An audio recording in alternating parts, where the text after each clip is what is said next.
A new U.S. ambassador just sparked an international firestorm. This is Kenya News Update today. Coming up, you'll discover how one speech shattered diplomatic relations and why this isn't just about South Africa. Meet Ambassador Brent Bozell, a conservative firebrand, founder of the Media Research Center. He took up his post in South Africa just last month, and in his first public address, he dropped a diplomatic bomb. But here's the twist. This isn't just about one ambassador's comments, it's about a global power clash playing out in Africa. On Tuesday, Bozell labeled an apartheid-era chant as hate speech. The chant is "Kill the Boer, kill the farmer." He said, "I'm sorry, I don't care what your courts say, it's hate speech." South African courts have ruled it doesn't constitute hate speech. They say it should be considered in the context of the struggle against white minority rule that ended in 1994. But here's what nobody's talking about. President Donald Trump has used this exact chant to back his unfounded claims of a white genocide in South Africa. He showed clips of it at a meeting with President Cyril Ramaphosa in the White House in May last year. And then, something shocking happened. On Wednesday, South Africa summoned the new U.S. ambassador. Foreign Minister Ronald Lamola called him in to explain his undiplomatic remarks.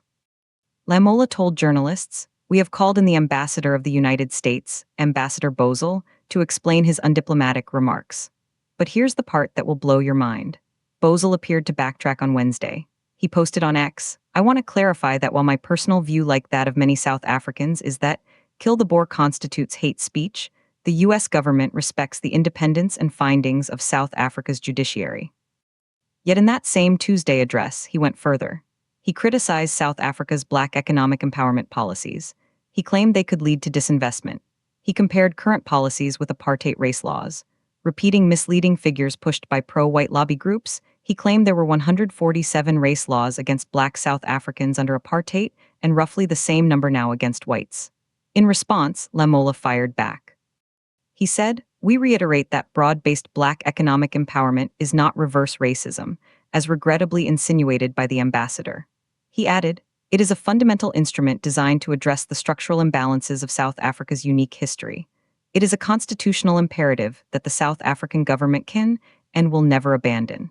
Lamola warned, "Bozell must not take us back to a polarized society along racial lines.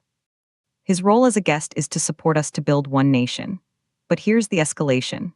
This isn't just about one speech. Bilateral ties were already fractured over a range of issues.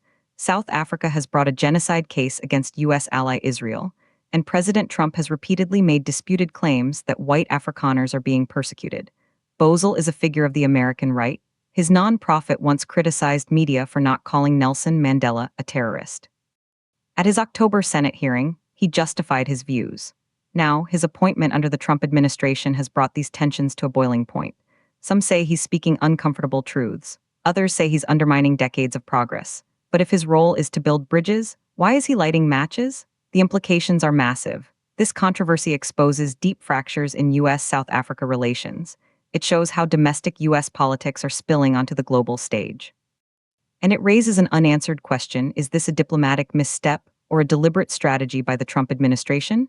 South Africa is a key player in Africa, a member of the United Nations, a responsible international actor, and now it's facing off against its most powerful ally. The stakes couldn't be higher.